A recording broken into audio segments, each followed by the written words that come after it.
birthday to you.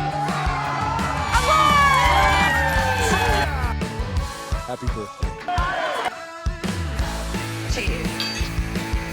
And I am true to God.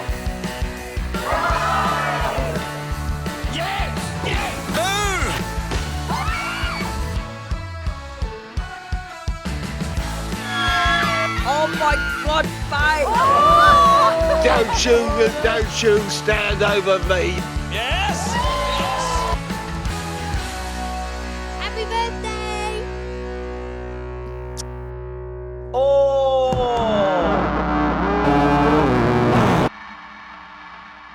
In late 2021, Geoffrey and Victor X collaborated on a fictional retelling of their so-called star-crossed romance. Every character, event, name, and likeness presented in this audio has been fully fictionalized, and any resemblance to real individuals, whether intentional, implied, or coincidental, is purely accidental. This narrative is performed by Victor X, who also contributed creatively to its development. Grubbible presents A Stitched Heart. Chapter 1. The Move to Hornsby.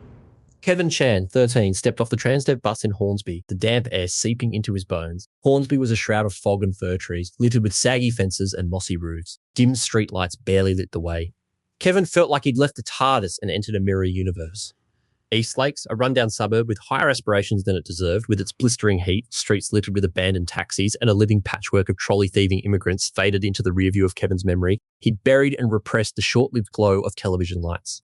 Hey Dad, the sitcom that was supposed to make Kevin a star, a household name, was cancelled after one season and a dark scandal that had left a big black mark on Kevin's soul. All he had to show for it was reruns and some residuals, the odd glimmer of recognition in the eyes of strangers at the local Westfield East Gardens, and the thought of the pain the incident had caused to his career and the shame it caused to his family. Kevin's mother, young Yuen, and his father, Bruce, both agreed that Hornsby would be a fresh start, a prestigious acting and writing academy that might salvage the promise of their prodigy son. But Kevin was running from himself, from the stirring sparked by the trickle of sweat running down a man's wrinkled and leathery brow, or the gentle sway of an elderly man's body tightly bound in a pink polo. Instead of a dormitory his parents, ever convinced independence would season him, had rented a dingy apartment above a bait shop. The place reeked of fish and mildew, and the floor creaked like it regretted every step. Kevin unpacked his duffel, his few possessions, including a tattered copy of Lolita, its pages worn from furtive readings. He knew what the book meant, its story mirroring his own desire. Hornsby was supposed to be a reset, but Kevin felt like he was teetering on a precipice. He resisted the temptation to take out the book and finger it until the wee hours of the witching hour. He had an early start tomorrow. Chapter 2. Monologue of the Misassembled. Kevin Chan pushed open the creaking door of the Hornsby Institute of Dramatic Assemblage, his stomach knotted with nerves and something sharper he couldn't name. The morning mist clung to his jacket, dampening the worn flannel as he stepped into the fluorescent lit hallway. It was his first day, a last-ditch effort to salvage his dreams after fucking up again and again and again. Hornsby, with its fog and secrets, was supposed to be a fresh start, but the weight of Lolita, tucked into his backpack, felt like a confession he wasn't ready to make. The dog-eared books whispered of desires he buried older men, forbidden love, the kind of longing that made his pulse race when he noticed the pearly grin of misfit dentures or the glimmer of cataracts shimmering in snowy mythical eyes. The classroom was a cramped space, its walls lined with faded posters of Shakespeare and Stanislavski. A dozen students, a mix of eager locals and washed-up dreamers like Kevin, shuffled in their seats, their murmurs fading as the door swung open. In walked Geoffrey Leonard, the acclaimed writer, advocate, teacher, a figure whispered about in local Hornsby's coffee shops and bars. 68 years old, his body was a grotesque tapestry of stitches and scars, as if sewn together by a careless tailor. Kevin thought Geoffrey looked like a man who'd somehow left half of himself in Vietnam and been stitched back together in the dark. He'd never seen a veteran who looked this frightful. His flabby bicep jiggled under a tight red sweater, and the loose skin of his neck flap quivered as he moved. Yet his mismatched eyes, one blue, one green, burned with a vitality that silenced the room. Kevin's breath caught, his body tensing as Geoffrey's presence filled the space like a storm. Geoffrey stood at the front, his hulking frame dwarfing the podium. He surveyed the class, his gaze lingering on Kevin for a moment too long, sending a shiver down his spine. I am Geoffrey Leonard, he began, his voice a gravelly rumble.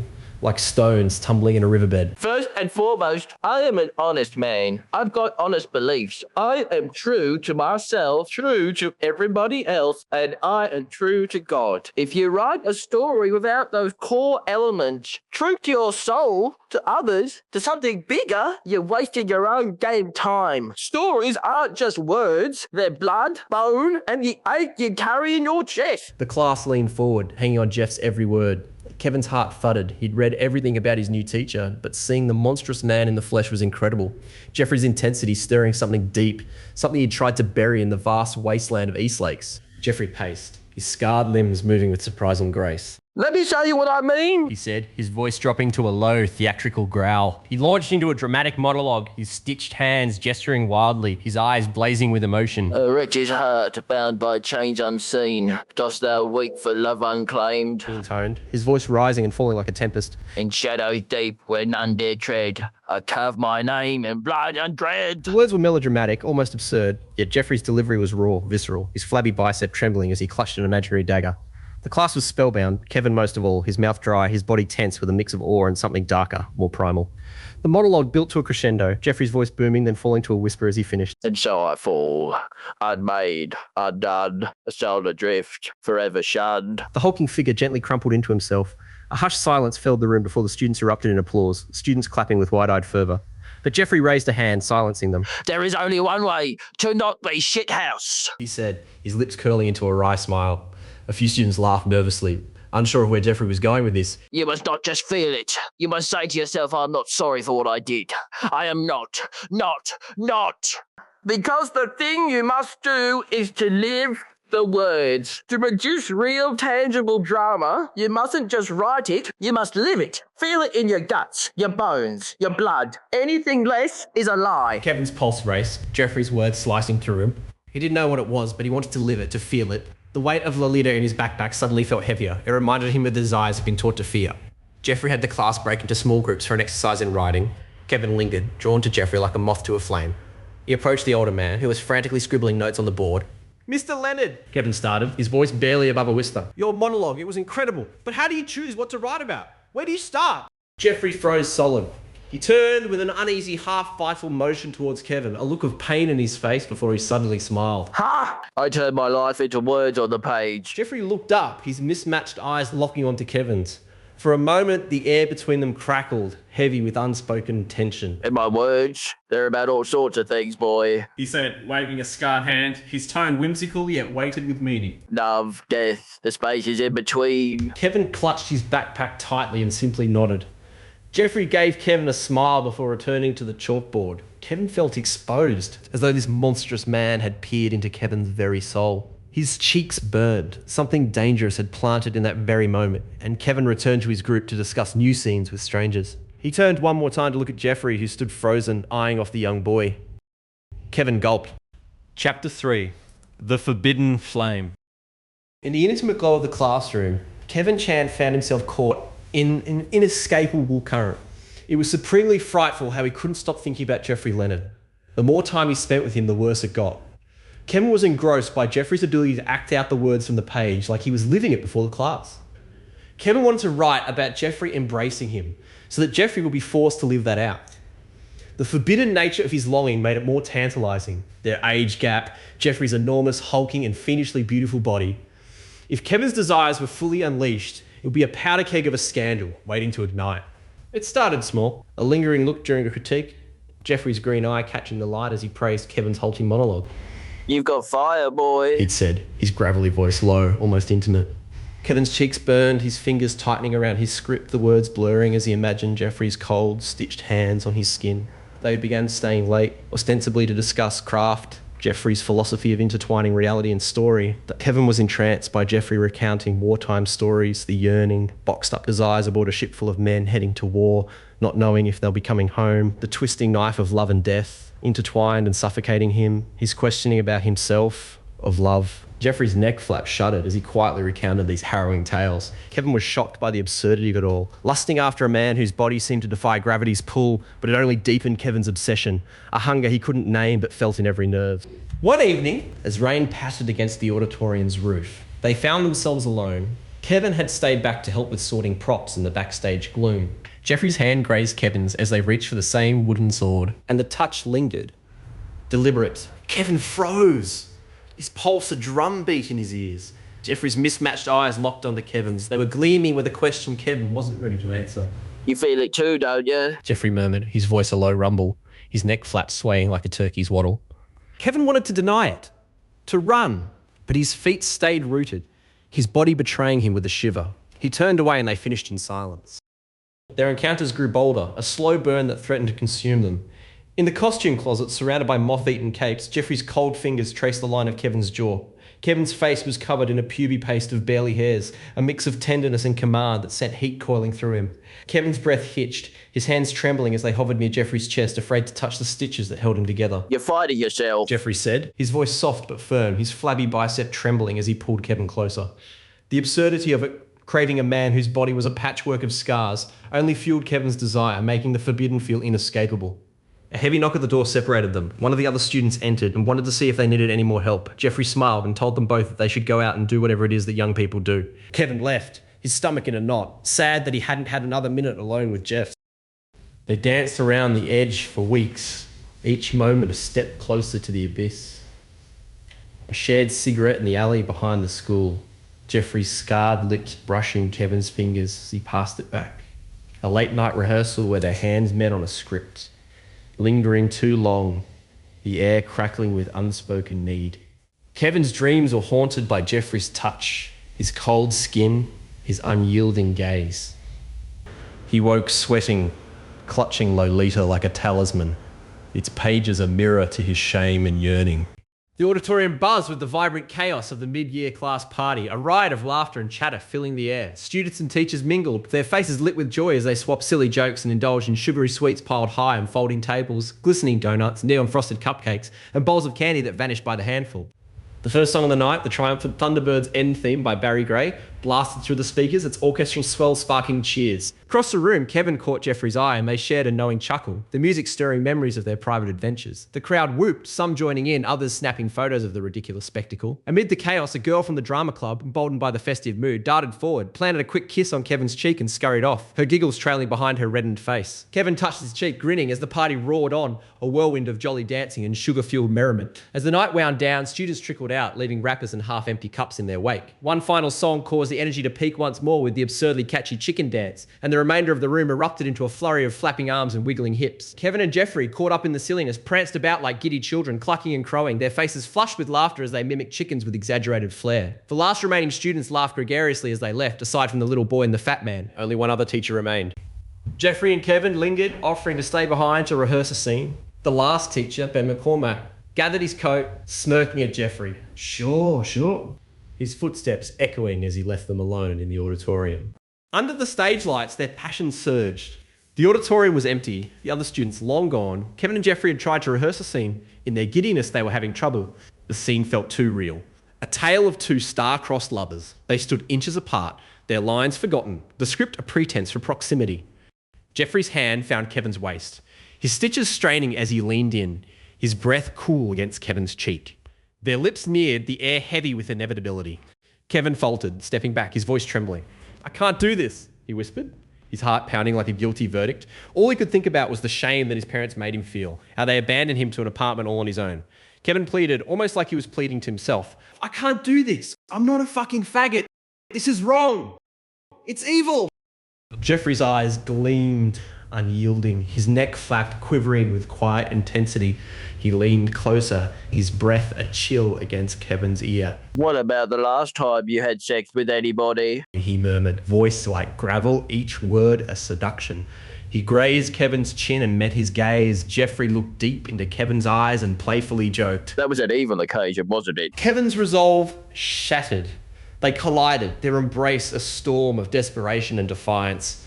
Geoffrey's jelly-like flesh trembling as he pulled Kevin against him. Their lips met, rough and hungry, the taste of tobacco and time mingling in a kiss that felt like sin and salvation. Geoffrey's stitches strained in the heat of their sin, his cold hands roaming Kevin's back, igniting a fire that burned away doubt. Kevin clung to him, lost in the paradox of a man whose body was falling apart but whose desire was fiercely alive. The auditorium shadows swallowed them, hiding their forbidden dance from Hornsby's prying eyes, but Kevin knew this was only the beginning, an inescapable pull that would unravel him. Chapter 4. The Weight of Shame.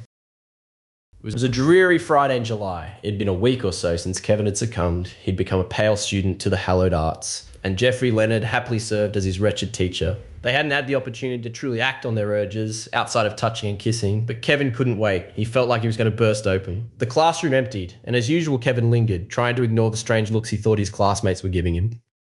When the pair were finally alone, Kevin asked Geoffrey, Do you have any plans this weekend? Jeff laughed. Of course. I've got some writing to do and some wine to drink. Why do you ask? He smiled, poking fun at the boy, knowing Kevin had something on his mind. Kevin was visibly anxious. Sunday. The 13th. It's my birthday. Kevin squeaked, Geoffrey's eyebrows raised. Oh, and what are you getting up to on your birthday, Kevin? He asked. Kevin pictured Geoffrey asking the same question, dressed as Santa, with Kevin sitting happily on his lap. Kevin gulped nervously. Why? Parents can't make it. We should do something. He smiled. Kevin felt like he was going to vomit before quickly adding, outside of school? Geoffrey nodded and turned to the chalkboard, filling it out for his Monday class. Very well, boy. Geoffrey said. I'll pick you up in the morning on Sunday. The weekend was a torment of anticipation and dread. Friday night, Kevin paced his apartment above the bait shop, the fishy stench seeping through the floorboards, his copy of Lolita glaring from the nightstand. His mind churned Geoffrey's cold, scarred hands, the press of his uneven lips, clashing with childhood sermons of sin. This is wrong, he whispered, stomach roiling.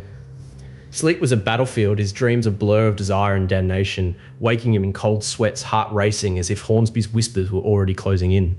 Saturday dragged, the fog pressing against his windows like a warning. Kevin tried distractions, scrubbing dishes, sketching monologues, but every thought spiraled to Geoffrey. What if they were caught? What if Geoffrey saw his fear? Anxiety knotted his gut, food tasteless, his body trembling at the thought of those mismatched eyes, one blue, one green, stripping him bare. By nightfall, he was unravelling, staring at the clock, both craving and fearing Sunday's arrival. Sunday morning, Geoffrey's rattling truck pulled up, its engine groaning. Kevin slid in, clammy hands clutching his knees, the air thick with Geoffrey's scent, old parchment and faint decay. Ready, boy? Geoffrey rumbled, his scarred lips curling, his mottled skin catching the dim light. Kevin nodded, throat tight, as they drove to Westfield Hornsby, the mall's fluorescent glow a stark contrast to the misty town. Kevin Chan and Geoffrey Leonard began at an ice cream parlour, Geoffrey's cold fingers brushing Kevin's as they shared a vanilla comb, drips falling messily. Geoffrey licked his uneven lips, ignoring the stares, a mother tugging her child away, teens whispering about the weird old guy. Kevin's cheeks burned, but Geoffrey's low chuckle sent shivers through him. Sweet like you. He murmured, his gravelly voice igniting a spark Kevin couldn't douse. The small town eyes felt merciless. Kevin's paranoia made them feel like they were being watched by every person they encountered. They stepped through conversations and Kevin swore he heard somebody say, that old monster, and another, that weird kid with the book. Their age gap, Geoffrey Leonard's monstrous form, their sin. It was almost too much. Kevin repressed the paranoia that the scandal brewing in a town that thrived on conformity would expose his secrets. Tugging on that string would only cause more pain. Hand in hand with Geoffrey, he was able to push the fear down deep. Kevin dragged Geoffrey to Toys R Us. Geoffrey just sighed as Kevin perused, shouting about this and that while showing Geoffrey action figures from Star Trek and Lord of the Rings. Kevin ran up and down the aisles, finding something new to play with in every one. Jeff simply smiled, his hulking frame dwarfing the aisle as he squeezed and followed Kevin. Geoffrey held one of the toys in his hands. It felt alien to him. He wondered if children truly enjoyed playing make-believe with hunks of plastic. He trotted off and secretly purchased one of the plastic pieces of junk before returning and leaving with Kevin, who had buggered himself running around in fits of excitement. He started yapping to Geoffrey about the 8th Doctor, a man called Paul McGann. And he hoped one day they'd make a movie and he'd get to be the next Doctor. He always wanted to see an Asian Doctor as Doctor Who. From there, Geoffrey led Kevin to the Hornsby Library, a quiet refuge in the mall's bustle. You need to read, boy, to live the drama, Geoffrey said, his voice a low rumble as they wandered the stacks. He pulled books with care. The Picture of Dorian Gray by Oscar Wilde for its hidden desires. Giovanni's Room by James Baldwin for its raw honesty. Maurice by E.M. Forster for its quiet rebellion. He skimmed past a copy of Mary Shelley's Frankenstein, lingered on a copy of Justine, and then continued on moving to a worn volume of poetry instead. Kevin clutched the book. He wondered what marvellous stories it might hold and smiled up at Geoffrey. Geoffrey asked Kevin to wait outside so that he could pay for the book, telling Kevin this was his present. Kevin walked outside, his heart pounding at what a lovely day he was having. He felt like he could die. A gang of rambunctious teenagers barreled through, their laughter sharp and mocking. Running from mall security, they shoved past shoppers, knocking over displays. One yanked a vending machine, its metal frame teetering toward Kevin with a groan. Time slowed. Kevin froze, the machine's shadow looming. Kevin watched his own reflection appear closer and closer in the glass, unable to free his body, as if stuck in time and only able to watch his own demise. Geoffrey moved with unnatural speed, his stitched body a blur of strength. He shoved Kevin aside, catching the machine with scarred hands, muscles straining under mottled skin, holding it upright as cans clattered inside. Security grabbed the teens, who jeered, "Whoa, freaky old man," as they were dragged away. Kevin's heart raced, his body pressed against Geoffrey's for a fleeting moment, the older man's strength a supernatural jolt. Careful, boy. Geoffrey murmured, his eyes gleaming, and Kevin nodded, breathless, the touch lingering like a promise. Geoffrey tossed the vending machine back to its rightful place and gently grabbed Kevin's hand. Off we go. He smiled. The late afternoon sun cast a golden hue over the city as Geoffrey navigated the car through the bustling streets. Kevin slouched in the passenger seat, still catching his breath from their earlier ordeal. Geoffrey glanced at his watch, noting it was nearly 5 p.m. Kevin, my lad, after all that excitement, I reckon it's time for a proper dinner. Fancy a treat? Kevin perked up, his stomach rumbling at the thought. A chicken treat? Geoffrey smirked, his eyes twinkling with mischief. Haha, my boy, somewhere with a bit of class. You'll see. They pulled up to Le Jeune Garçon, a swanky restaurant with velvet drapes and chandeliers that glittered like stars. The maitre d' ushered them past a beautiful Steinway D grand piano with a stuffed black poodle and to a candlelit table by a window, the city lights dimming to a pale blur beyond the mist. As they settled in, a waitress approached, her smile warm and professional. She looked at Geoffrey, then at Kevin, and her eyes softened. "Well, isn't this sweet?" she said, her voice dripping with charm. "It's so nice to see a young boy out with his grandfather. What a treat." Geoffrey's lips curled into a sly grin, his eyes darting to Kevin, who flushed a faint pink. Oh, he's a good boy. Geoffrey said, leaning back in his chair. It's his birthday, you know. The waitress clasped her hands together, turning to Kevin with an exaggerated coo. "Happy birthday, sweetheart. How old are we turning today?" Kevin shifted uncomfortably, his fingers fidgeting with a napkin. 14, he mumbled, shooting Geoffrey a look. This feel a bit weird to you?" Geoffrey chuckled, waving a hand dismissively. Not at all, lad. Just roll with it. Adds to the charm. The waitress, oblivious to the undercurrent, handed them menus. "Well, happy birthday again. I'll give you a moment to decide." As she walked away, Kevin leaned in, his voice low. "Grandfather? Really?" Geoffrey's laugh was low and warm, his eyes crinkling. Let's just say I've got a few years of wisdom on you. Now let's eat like kings. He scanned the menu with a decisive nod. We'll have a dozen oysters to start, and a glass of white wine for me, something crisp, a Sauvignon Blanc. Kevin raised an eyebrow, sceptical. "Oysters? Okay. I'll just have a lemon, lime and bitters." The waitress jotted down the order, giving Kevin another maternal smile before heading off. Kevin leaned back, crossing his arms. "You sure about those oysters? They sound slimy." Trust me, they're an acquired taste. Geoffrey said, his tone teasing. And quite the aphrodisiac, or so they say. Kevin's cheeks reddened again, but he smirked. "Yeah, right." "We'll see."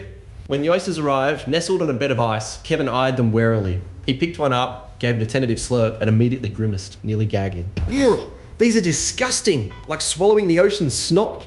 Geoffrey threw his head back, his laughter rich and hearty, drawing a few curious glances from nearby tables. Oh, Kevin, you're priceless. Keep trying, lad. They grow on you. Bit like life, messy, but worth it. Kevin shook his head, pushing the plate toward Geoffrey. "You're on your own with those, I'll stick to the bread." They continued their meal, the conversation flowing easily, laced with playful jabs and lingering glances that carried a growing heat. By the time dessert was cleared, Kevin leaned back, patting his stomach. "Man, I'm stuffed." Geoffrey's eyes glinted with something mischievous, his voice dropping low. Oh, lad, you'll be properly stuffed by the end of the night. Kevin's breath caught, a spark igniting in his gaze. The air between them crackled, the weight of unspoken promises hanging heavy. Without another word, Geoffrey tossed a few bills on the table, stood, and offered his hand. Come on then, let's get out of here. They strode out of the restaurant, the tension between them palpable, a magnetic pull guiding their steps. In the parking lot, they slid into Geoffrey's car, the engine roaring to life with a guttural growl. Tyres screeched against the pavement as they peeled out, the city lights blurring into streaks as they sped toward Kevin's place, the night alive with possibility. Consumed by the moment, they sped through Hornsby's misty streets in Geoffrey's truck, the engine roaring as they reached Kevin's apartment. Inside Kevin's apartment, desire overtook them. Lips crashed in a fevered kiss. Geoffrey's cold, stitched body pressing against Kevin's, his uneven limbs exploring with hunger. They stumbled to the bedroom, shedding clothes in a frenzy. Geoffrey's mottled skin exposed, stitches straining. The night was debauchery. Geoffrey bound Kevin's wrists with silk scarves, his scarred fingers tracing lines of dominance, their gasps mingling with the creak of the bed. Kevin surrendered to Geoffrey's commands, their bodies a tangle of sweat and sin, the older man's eyes burning as they moved in waves of forbidden ecstasy. Monday morning, Kevin woke alone, the sheets cold, the fishy stench of the bait shop seeping through the floor. Shame flooded him, a tidal wave of guilt and self-loathing. He stared at the ceiling, questioning his sexuality, the chasm of their age gap, the monstrosity of Geoffrey's form. His religious upbringing surged verses of condemnation, warnings of hell, making his stomach churn until he retched into the sink. "What am I?" he whispered, tears streaking his face. The lingering musty smell of Geoffrey on the sheets burned his nostrils like an ancient curse. He dressed, hands shaking and resolved to disconnect, to go cold turkey on his aged and handsome homunculus. The forbidden flame had scorched him, and the weight of shame was crushing. Kevin looked over at the gift Geoffrey had left, aside from the damp sweat stain in the sheets and the pain in Kevin's arse. A neatly wrapped brown paper present on his bedside, Kevin left it untouched. He withdrew, his heart a battlefield of longing and fear. He skipped their secret meetings in the auditorium's shadowed wings, where Geoffrey's cold, stitched hands had once traced his skin with a hunger that set him ablaze. He dodged Geoffrey's knowing glances during acting classes, those mismatched eyes, one blue, one green, piercing through his defences, promising danger and salvation in equal measure. Terrified of the consequences, yet aching for his touch, Kevin tried to bury his desire, to convince himself it was wrong, unnatural. A sin Hornsby would never forgive, but Geoffrey was relentless, a creature of stitched flesh and unyielding will, his presence as inescapable as a disabled child trying to escape a pedophile. One evening, as the acting school emptied and the rain drummed against the windows, Geoffrey cornered Kevin in the prop room, surrounded by dusty swords and tattered costumes.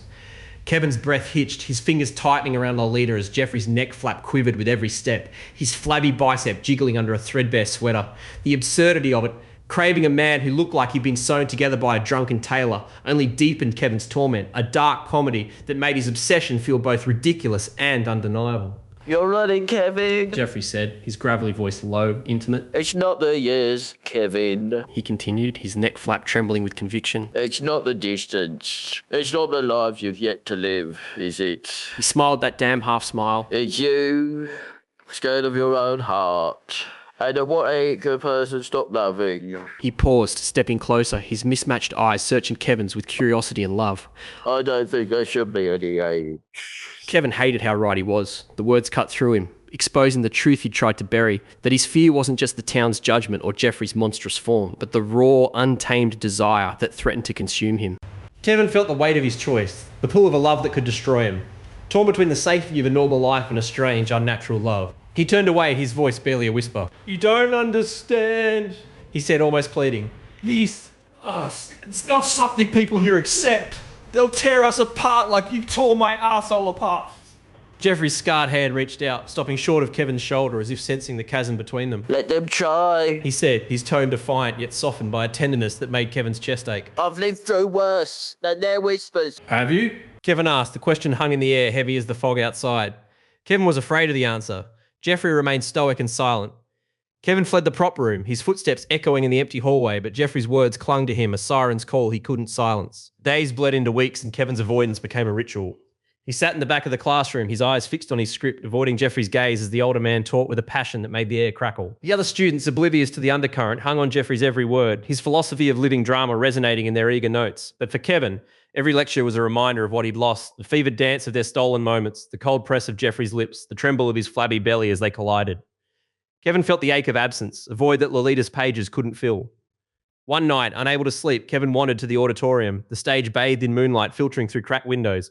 He stood where they'd once stood, the memory of their kiss, a storm of desperation and defiance burning in his mind. He could still feel Geoffrey's stitches straining, the heat of their sin, the way his own resolve had shattered under those seductive words. That was an evil occasion, wasn't it? Kevin was torn between running back to Geoffrey and running from himself. He clutched Lolita to his chest, its weight a tether to his forbidden desires, and whispered into the dark, "I can't keep doing this." But Hornsby's merciless eyes, which seemed to follow him even here, reminded him that love like theirs had no place in a town so small, so cruel. Yet Geoffrey's presence lingered. Every musty smell, Kevin saw him in every shadow, felt him in every shiver down his spine. The town's whispers grew louder. Snippets overheard at the diner about that freak and that little half-caste fag, but they couldn't drown out the truth Geoffrey had spoken. It's you, scared of your own heart. Kevin's fear was a cage, but his desire was a flame, and no amount of distance could extinguish it. But he was going to try. And one cold night, Kevin stood in the dwindling light, barefoot and standing on the shoreline of Bobbin Head. Icy cold water lapping at his feet, warm tears running down his face, he threw in the delicately wrapped birthday present. In its brown paper wrapping, wholly untouched, it landed in the water and the brown paper wrapping faded quickly.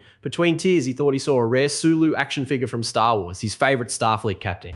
He tore apart Lolita. It felt like a bag of bricks weighing on his soul, and threw it into the night, destroying the book felt like destroying a piece of himself. And he hoped it would hold. He hoped it would help erase the love of the man whose body defied time and reason. Chapter 5. The Descent into Depravity. Outside of the strict schedule of class, Kevin avoided Geoffrey. Days felt like weeks, weeks felt like months. Eventually, after what felt like an eternity of agony, the school year wrapped up in a blur of applause and cheap wine, the auditorium packed with proud families and teary students. Kevin's mother, a perfectly round Chinese woman, and his father, a gaunt, tall white guy, watched from the crowd as Kevin stood among his classmates, his certificate of achievement clutched in hand. He had succeeded beyond expectation. His monologues had earned praise, his stage presence lauded as raw and authentic by even Geoffrey Leonard himself. Yet as the crowd clapped and the fluorescent lights buzzed overhead, Kevin felt a hollow ache, a depression that gnawed at his core. His success was a mask, hiding the truth of his heart, a forbidden love for a stitched-together man whose mismatched eyes and quivering neck flap haunted his every thought. Geoffrey stood at the front, his hulking frame a grotesque silhouette against the stage curtains, his flabby arm wriggled as he shook hands with each student, his bulbous neck jiggled with every nod. When it was Kevin's turn, their eyes met. One blue, one green, burning with a fire that made Kevin's breath catch. The handshake was brief, formal, performed for the crowd's watchful eyes. But for Kevin, time slowed. Geoffrey's cold, scarred hand enveloped his, the stitches rough against his palm, and for a fleeting moment, it was just the two of them. The auditorium, the crowd, Hornsby's judgmental whispers, all faded, leaving only the electric pulse of their touch, a silent vow of what could have been. Kevin's heart pounded, his fingers lingering a second too long, and Geoffrey's lips twitched into a knowing smile, his neck flap quivering with unspoken promise. Then it was over. The crowd's applause surged, pulling Kevin back to reality. Kevin's parents eyed the young boy cautiously. He stepped back, his chest tight with a grief he couldn't name. Depression settled over him like Hornsby's fog, thick and unyielding. He had lived drama as Geoffrey had urged, but at what cost? His success felt hollow, his heart tethered to a man he pushed away, a love he'd been taught to call evil. Desperate to bury his desires, Kevin's parents sent him to Singapore, their dime funding his aimless quest to find himself. The city was a neon blur, humid nights thick with the scent of durians and sweat, hawker stalls sizzling with chili and oil, crowded streets pulsing with life. Kevin wandered aimlessly, farting around on his parents' money, his days a haze of clubs and cheap beer, his nights haunted by dreams of Geoffrey's cold touch and mismatched eyes. He tried to lose himself in the city's chaos, but every shadow seemed to hold a quivering neck flap, every stranger's glance a reminder of the man he couldn't forget. But it did work. Time dimmed the pain, slowly. It was in a dimly lit bar, all mirrors and pulsing bass, that he met Samantha, a waifish expat with pale skin and eyes that held no resistance. She was a blank canvas, her penchant for submission a dangerous invitation. Kevin, bent on recapturing the luster of his affair with Geoffrey, tested her limits with a hunger that bordered on cruelty. In a cramped hotel room, the air heavy with incense and desperation, he bound her wrists with silk ropes, the knots tight enough to bruise. Her gasp was soft, compliant, as he whispered commands, his voice low and sharp, echoing the dominance he'd felt in Geoffrey's embrace. He blindfolded her, the fabric damp with her breath, and used a leather crop to trace her skin, each strike a futile attempt to ignite the fire that previously burned brightly. Samantha surrendered to every whim, gags, chains, the sting of wax on bare flesh, her wide eyes gleaming with submission, never defiance. But it did nothing for him. The thrill was hollow, a pale shadow of the cold fire of his modern Prometheus. Each act grew more twisted, clamps that bit too deep, commands that bordered on degradation, yet Samantha's compliance only mocked his longing. Her body, soft and yielding, couldn't match the paradox of Geoffrey's stitched flesh, the tremble of his flabby bicep, the unyielding heat of his gaze. One night, as Samantha knelt before him, her wrist bound behind her, Kevin paused, the crop limp in his hand. Her surrender, once intoxicating, now felt like a void. He untied her in silence, his hands shaking, and she left without a word, sensing the fracture in his desire. The relationship fizzled, not because Samantha outgrew it, but because Kevin's heart remained stitched to a monster across the sea. Even the burning hot Chinese crullers he'd shoved up his asshole, lubricated with a unique Luxor-blended sticky caramel, left him unsatisfied. He wandered Singapore streets, eating the crullers, the neon lights blurring into a kaleidoscope of regret. He passed street vendors hawking sachet, their voices drowned by the roar of his thought. Kevin's depression deepened, a weight heavier than the humid air. And in this deepest pit of self-pity and depression, he found a new spark. He wrote something. He began to write a story born from the ache he carried in his chest. Kevin choked down a bag of extra hot crunchy flamin' Cheetos while he sat by the Singapore River, his own Humbert on his mind, writing until the words became unintelligible. Writing helped. Kevin felt, for the first time in a long time, human. While his sexuality remained a labyrinth he couldn't navigate, his heart locked away, writing and drinking Milo dinosaurs until he blacked out, day in, day out. Another longing burned inside him, longing for home. Chapter 6, Home Again. Back in East Lakes, Kevin Chan tried to rebuild a life that felt like someone else's. He moved in with his dad, a gentleman who spent his long evenings working away, hoping Kevin would one day abandon his stupid dreams and become an accountant. Kevin enrolled part-time at yet another local film course, scribbling notes in screenwriting classes he barely cared about, and took a job at a supermarket bagging bags of eggplants and condoms, dodging customers' complaints and staring down the tops of unfortunate women he deemed sluts. He threw himself into writing, filling notebooks with half-formed science fiction stories of man-boy love lost in time, before he Geoffreys all converging on a strange new battle world, mashing together tropes from his favourite things like Doctor Who with Red Dwarf and turning it into his favourite blockbuster-type film of the moment, Blade Trinity. But the words felt hollow. He was haunted by the echo of Geoffrey Leonard's voice urging him to live the drama. He even scribbled a semi-autobiographical script about Geoffrey, hoping to one day film it and upload it to the internet. Keeping busy was his shield, a frantic attempt to smother the deep, gnawing itch that begged to be scratched. The memory of his supernatural senior citizen and the soft tang smell of ammonia that followed wherever he went. Women became his distraction, unwitting pawns in a game he didn't understand. He chased them with a fervour that bordered on obsession, seeking warmth to drown out the cold fire of Geoffrey's touch. There was Jennifer Edwards, a barista with a very crooked smile that twisted like a question mark. Her laughter sharp and fleeting as she poured his coffee. Then Rose Sherry Galea, a news producer of some shit Kevin didn't care, whose natural smell was plainly curdled milk, a scent that lingered on his skin after their hurried encounters. Their warmth, their softness couldn't match the inverse intensity of coarse and scarred hands. Kevin's desires twisted, growing darker, more desperate as he sought women who'd let him dominate entirely and who'd do the same with him. His encounters became a ritual of control and surrender. In a dimly lit motel room, he met Kirsten, a waitress with tired eyes, who let him bind her wrists with coarse rope, the knots biting into his skin as he whispered orders in a voice he barely recognised. With Erin, a 50-something former HR loser he met at a bar, he stuffed her mouth with steel wool and used leather cuffs and a riding crop. The sharp crack of it against her cellulite-addled thick thighs left Kevin on the edge of satiation, but only because her jiggling fat legs shook like Geoffrey's. Kevin shuddered in ecstasy and pain, so buried the thought deep down. Each woman surrendered, their gasps and moans filling the silence, but their compliance only deepened Kevin's void. He pushed harder, his acts growing more perverse, blindfolds soaked with sweat, chains that left red welts, whispered commands that veered into cruelty.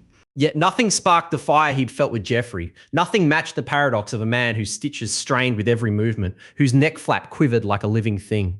One night, with a woman named Lucy Lowe, Kevin crossed a line.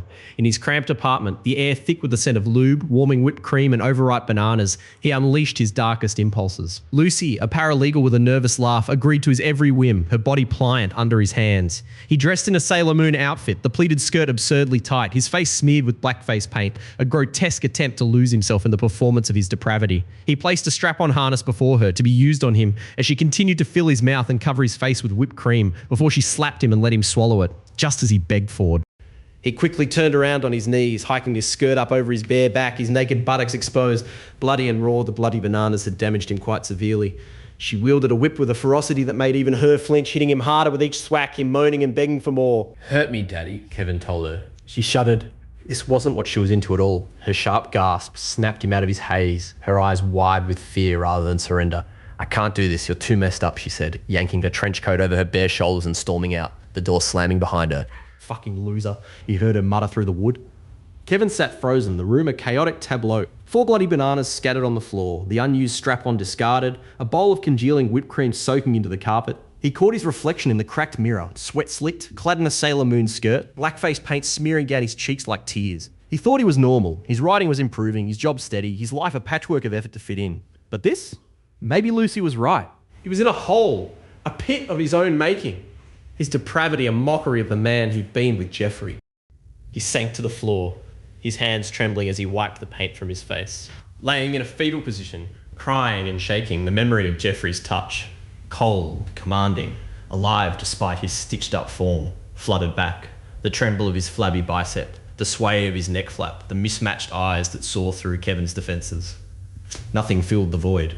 His depravity, whips, bruises, the occasional cry, only mocked his yearning for that stitched-up man.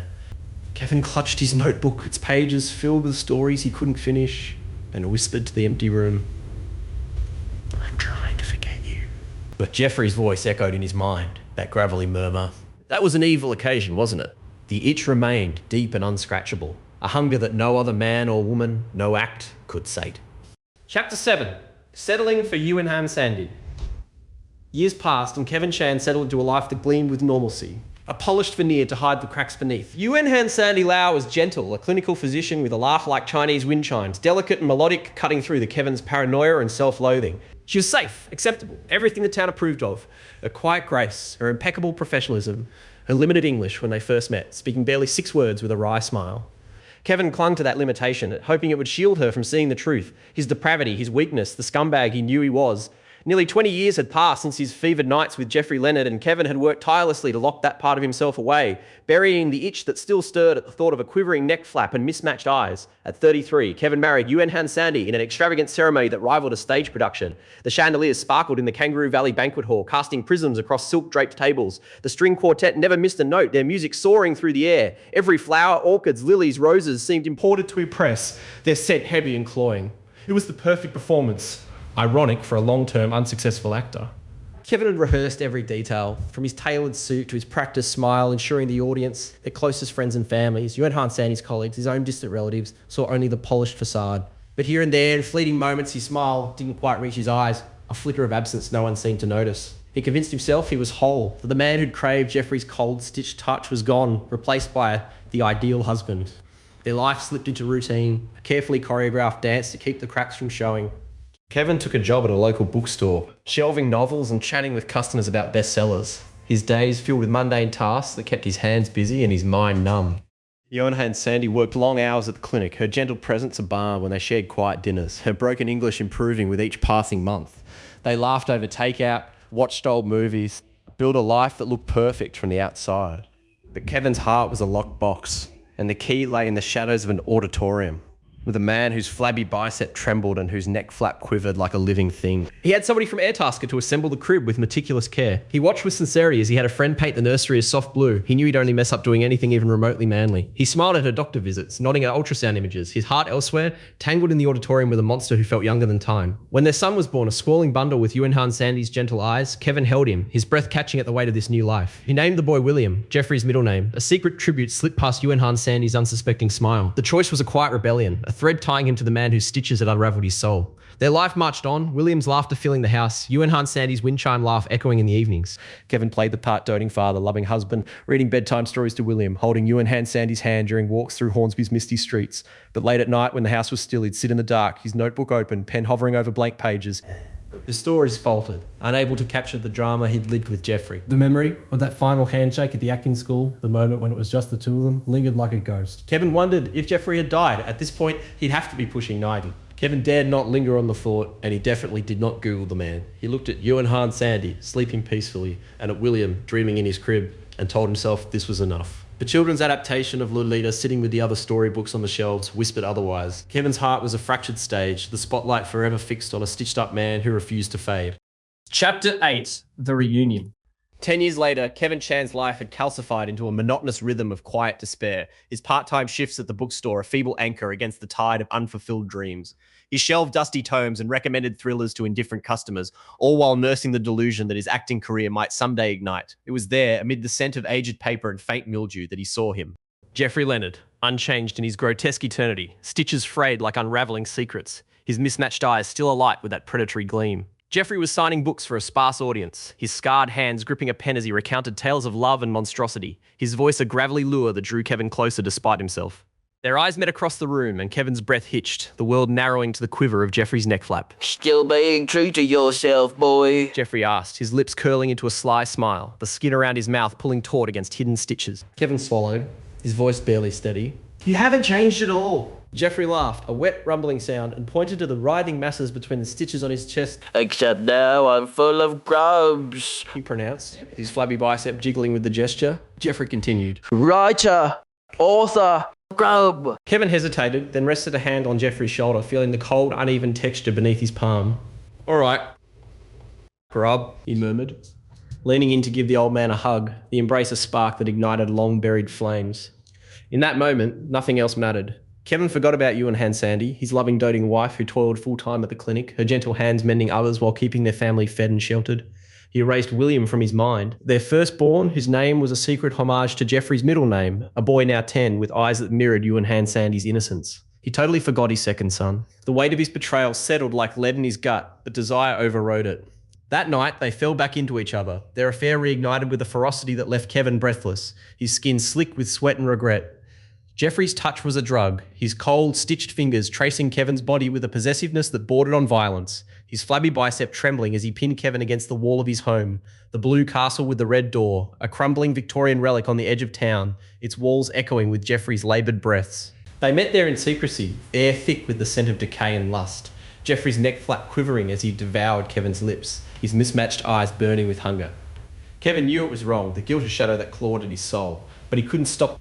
The pull was too primal, Geoffrey's grub-infested body a twisted comfort against his own. By the time they were done, they lay in a heaped mess on the bed, Geoffrey's decrepit and corpulent stitched-together body pressed against Kevin's smooth chest, the old man's wispy mounds of black and grey hairs tickling Kevin's skin like brittle wires. The grubs wriggled between them, their soft bodies squirming against Kevin's flesh, a grotesque intimacy that sent shivers of revulsion and arousal through him. Kevin smiled up, from his mouth to his eyes, into Geoffrey's gaze, one blue, one green, both filled with a depth that unnerved him. I don't know how, Kevin whispered, his voice hoarse. How? Geoffrey asked, his scarred hand trailing down Kevin's side. How you do it? Kevin's breath caught as a grub brushed his nipple. How to do it. Geoffrey murmured, his voice a low rumble. It is simply something you learn in life, when you give way to everything but honesty. Do you have any regrets having done this now? Geoffrey asked, his fingers tangling in Kevin's hair, pulling just enough to sting. Kevin smiled, though his eyes betrayed a flicker of doubt. No, what about you?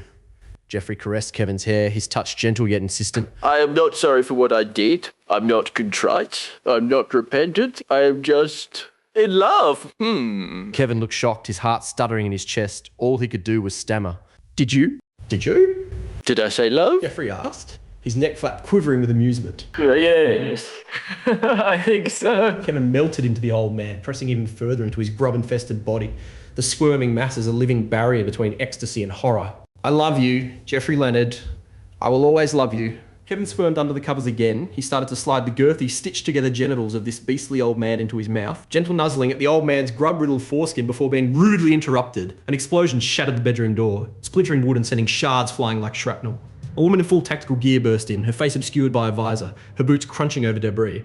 You're under arrest, Geoffrey Leonard, for crimes against nature, for molesting time. You are the time molesterer. Geoffrey's body convulsed, and like a supernatural force, he exploded into a million grubs, a writhing swarm of pale, glistening bodies that surged toward her in a buzzing tide. The air filled with their wet, chittering sounds, crawling over her armour, seeking crevices to burrow. But the gun she pulled from her belt was something unholy, a bizarre weapon that hummed with energy, its barrel glowing with iridescent veins. She fired, unleashing a barrage of a million different little lights, red, green, blue, streaking through the air like fractured stars, each one piercing a grub with surgical precision. The swarm seized up, convulsing in midair, their bodies reforming in a grotesque reversal.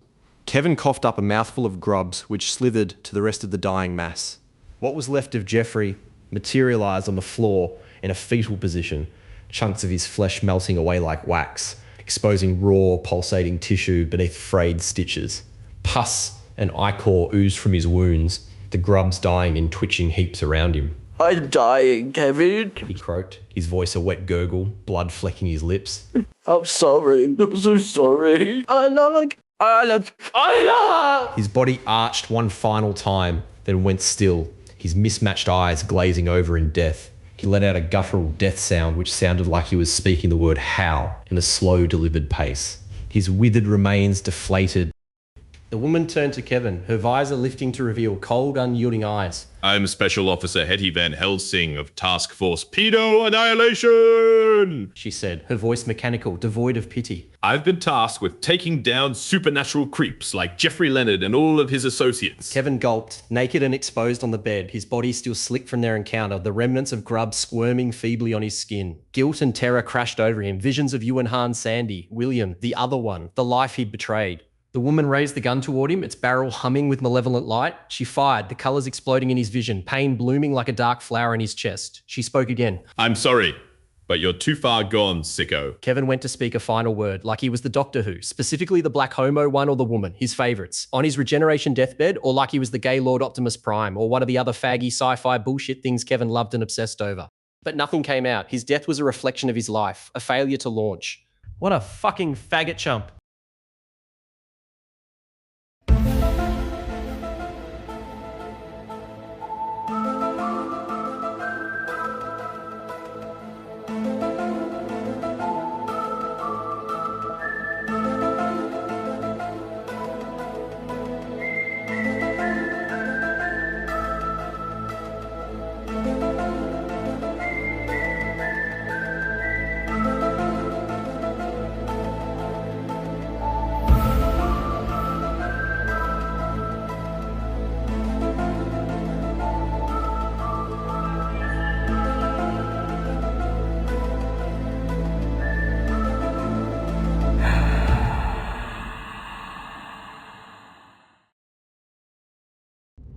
Am I suggesting you subscribe?